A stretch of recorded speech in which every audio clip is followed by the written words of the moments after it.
Bonjour à tous, j'espère que vous allez bien. Aujourd'hui, on s'attaque à l'UE5, économie contemporaine. L'objectif, comme sur mes précédentes vidéos de réussite des UE, ça va être d'établir, on va dire, une sorte de stratégie de révision, tout simplement pour optimiser ses efforts, minimiser également ses efforts, et puis avoir tout simplement le maximum de points le jour de l'examen. Donc l'UE5 est un petit peu plus particulière que les autres UE, non pas parce qu'elle est plus complexe, plus difficile, plus challengeante, c'est surtout qu'elle va demander des ressources qui vont être différentes, des stratégies de révision qui vont être différentes des autres UE. Par exemple, je pense au droit.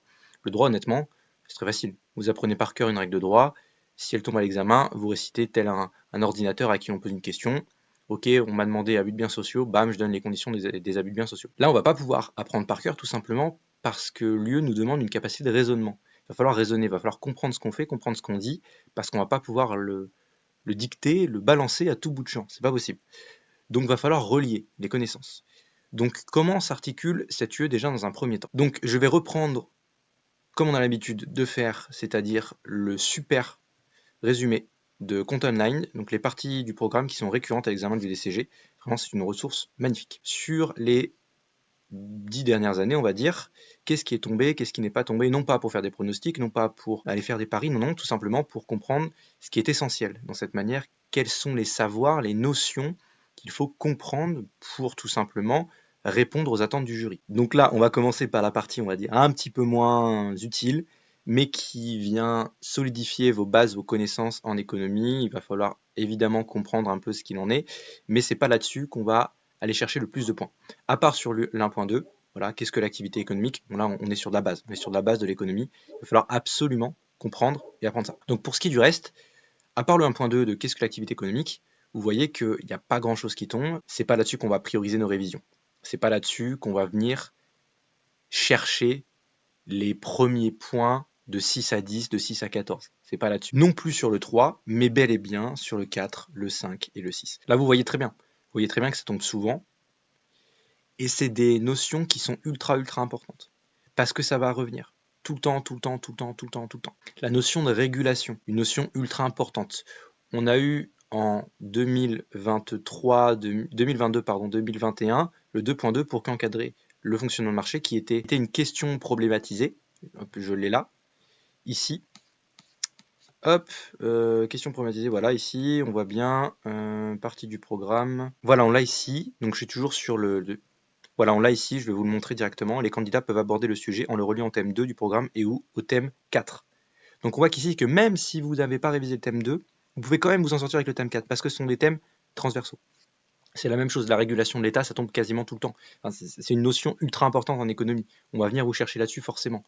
Donc apprenez le 1.2, hop, je vais juste revenir là-dessus. Apprenez le 1.2 évidemment, apprenez le 2.2, mais apprenez aussi également le 4, le 5 et le 6 parce que c'est là-dessus que vous devez prioriser vos révisions. Je dirais même, commencez à la rigueur par le 1. Voilà, rapidement comprendre un peu ce qu'il en est si vous n'avez pas de base économique. Après, si vous venez d'un équivalent bac ES ou vous avez une notion de sciences économiques et sociales, enfin surtout sciences économiques, pardon, commencez directement. Commencez directement par le 4, le 5 et le 6. Vous allez avoir des longueurs d'avance. Et utilisez cette façon de réviser aussi. Allez chercher des choses plutôt complexes pour revenir aller piocher dans votre cours des choses simples parce que votre cerveau va très facilement retenir ces informations. Plutôt que si vous faites de l'écoute passive, aller chercher le 1.1, le 1.2, le 2, etc. Alors qu'en réalité, le plus important, c'est ça. Là, votre cerveau, il va juste écouter, il va rien imprimer du tout, il va arriver là, il va dire, mince, je l'ai déjà vu, je vais y retourner. Donc de toute façon, vous allez y retourner là-dedans. Commencez directement par le 4, le 5 et le 6. Ensuite, une fois qu'on a vu ça, on sait, ok, quelles sont les connaissances à apprendre, qu'est-ce qui va tomber, qu'est-ce qu'on attend de moi, surtout. Comment structurer ces révisions?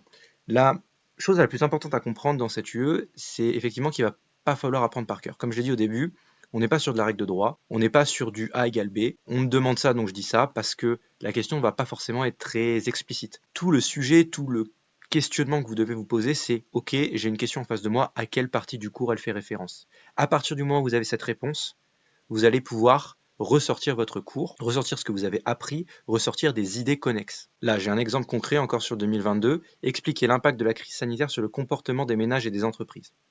Là, c'est plutôt explicite. Le comportement des ménages, ok, il va falloir répondre là-dessus, et le comportement des entreprises pendant la crise. On voit la réponse qui est, encore une fois, en deux temps donnée par la question, mais comment on va remplir ça? Comment on remplit? Ok, on a compris, ménage et entreprise, deux parties, d'accord. Comment on remplit ça?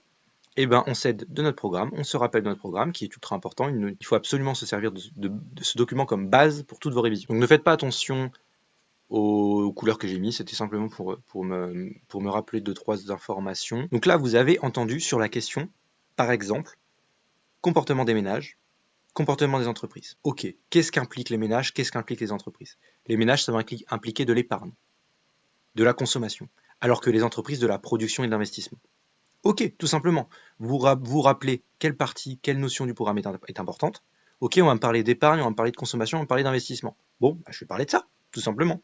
Et là, vous rappelez, vous reliez à votre cours, à ce que vous avez compris, à ce que vous avez appris, ces notions fondamentales qui rapportent à la définition de l'épargne, à la définition de l'investissement, mais également aux formes d'épargne et aux formes d'investissement, aux motivations et aux conséquences. Et là où l'enjeu est complexe dans ce type d'exercice, c'est qu'on est toujours dans les questions, on n'est pas dans la question problématisée, on est dans ce qu'ils appellent analyse d'un dossier documentaire. Et on n'est pas dans la question problématisée, on est bien dans la ressource documentaire, analyse de documents. Donc ici, il va bel et bien falloir relier ces fameuses notions que je vous ai dit du programme à des faits qui vous sont donnés, tout vous est donné.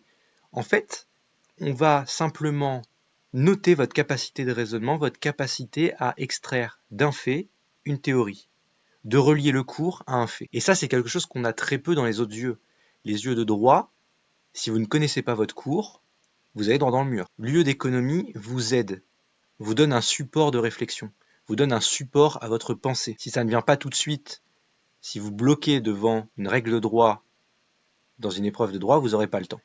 C'est mort. Si vous bloquez devant de l'économie, lisez les documents, allez au-delà de la question, lisez les documents sur lesquels porte la question, et ça va vous rappeler des choses. C'est là tout l'intérêt de cette UE et pourquoi elle est formidable pour les personnes qui veulent miser sur autre chose que le droit ou sur les exercices plus techniques comme on a l'UE de finance ou l'UE de contrôle de gestion ou les 2 UE de compta. Et c'est encore très facile d'aller chercher des points sur l'économie. C'est encore plus facile que les autres. Déjà parce que simplement en connaissant quelques auteurs à chaque point de votre programme, c'est déjà gagné. C'est ce qu'on attend de vous en réalité.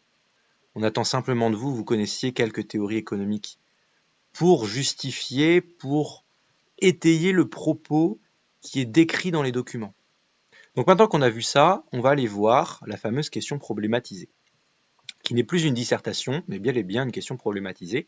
Donc vous n'allez pas sortir tous les éléments de votre chapeau, vous allez pouvoir vous rattacher un petit peu au document et à tout ce qu'on a voulu vous faire dire dans la première partie, dans le premier dossier. Je vais revenir sur la méthodologie très rapidement de la question problématisée parce qu'elle est très très facile à comprendre et honnêtement, vous maîtrisez ça, vous avez déjà un tiers des points. Simplement, vous introduisez le sujet. Comment on fait une introduction de question problématisée?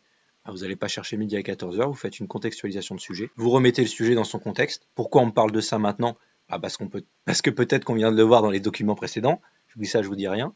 Ensuite, simplement, vous définissez les mots-clés. Oui, on ne débat pas, on ne parle pas de sujets si on ne les a pas définis en amont. Ça n'a pas de sens. Jusqu'à là, tout est logique. Et vous annoncez votre plan. Évidemment, avant d'annoncer son plan, on décrit une problématique, sinon son plan n'a pas de sens. Le plan est la stratégie par laquelle vous allez résoudre la problématique. Donc il va falloir la décrire, cette stratégie. La stratégie se dit dans le plan. Et là, pour le coup, c'est assez simple. C'est quasiment dit dans la question. On vous parle de régulation. Je vous en ai parlé tout à l'heure. Ça, c'est important. Les mécanismes de marché sont-ils suffisants pour réguler l'activité économique? Bon, là concrètement on attend une réponse oui et non, voilà tout simplement.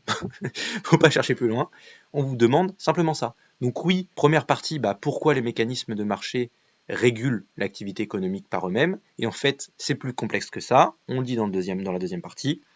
Non, les mécanismes de marché ne permettent pas suffisamment de réguler l'activité économique, il va falloir que l'État entre en jeu. Et là, vous allez balancer vos arguments. Donc pourquoi l'État doit réguler l'activité économique, doit réguler les mécanismes de marché, parce que tel économiste l'a dit, parce que tel économiste l'a dit. Toutes les idées passent par des économistes. Donc c'est évidemment pas une liste exhaustive, hein. Vous n'êtes pas obligé d'apprendre tout ça, parce que là sinon ça va vous faire peur. Non, vous n'êtes pas obligé de retenir tout ça.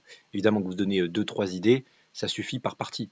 En général, on vous dit, voilà, vous faites 2 ou 3 parties maximum, 2 ou 3 sous-parties maximum. Évidemment, si vous faites 3 parties, vous n'allez pas faire 3 sous-parties, ça va être énorme. Ou alors, ça va être des petites sous-parties. Donc, ici, on va parler d'externalité. Qu'est-ce qu'il dit externalité, dit Marshall. Ensuite, vous allez parler de Pigou pour la taxation, des externalités des États pour résoudre le problème des externalités, et puis de Quaz pour résoudre le problème des externalités qui n'est pas en fait résolu par la taxation, mais plutôt, c'est sa thèse, par le droit de propriété, par le marché des émissions. de carbone. Et on vous donne même dans la correction des faits, bon bah là c'est de la culture personnelle honnêtement. Ça va pas chercher midi à 14h, hein. La crise de 29, oui bon bah ça a été compliqué. C'est souvent celle qui est citée en premier et effectivement le mécanisme du marché n'est pas suffisant pour résoudre les crises économiques. Bon, bah, ça c'est un exemple parfait. Vous donnez ça, c'est bon, c'est ce qu'on attend de vous, tout simplement. On va pas aller chercher plus loin. Et puis en élément de conclusion, on n'attend pas d'ouverture. Bah, c'est écrit, entre parenthèses, c'est écrit ici. Donc la fameuse question, est-ce qu'il faut une ouverture dans la... Non, faut pas d'ouverture dans la conclusion. Je vous mets en description un lien pour réserver un appel avec moi de 30 minutes. L'objectif, c'est de répondre à toutes vos questions, de m'adapter à votre situation, de savoir quelle est votre stratégie actuelle, ou si vous en avez pas, comment on peut l'établir ensemble. L'objectif, c'est cette UE-là, précisément. Je ferai peut-être d'autres cours offerts sur d'autres UE ultérieurement, mais d'abord et en ce moment, c'est celle-ci. Donc ne me prenez pas un cours et ne venez pas me parler d'un autre UE, non. Bref, l'objectif, c'est d'avoir son diplôme avec le minimum d'efforts possible. Je vous dis à bientôt.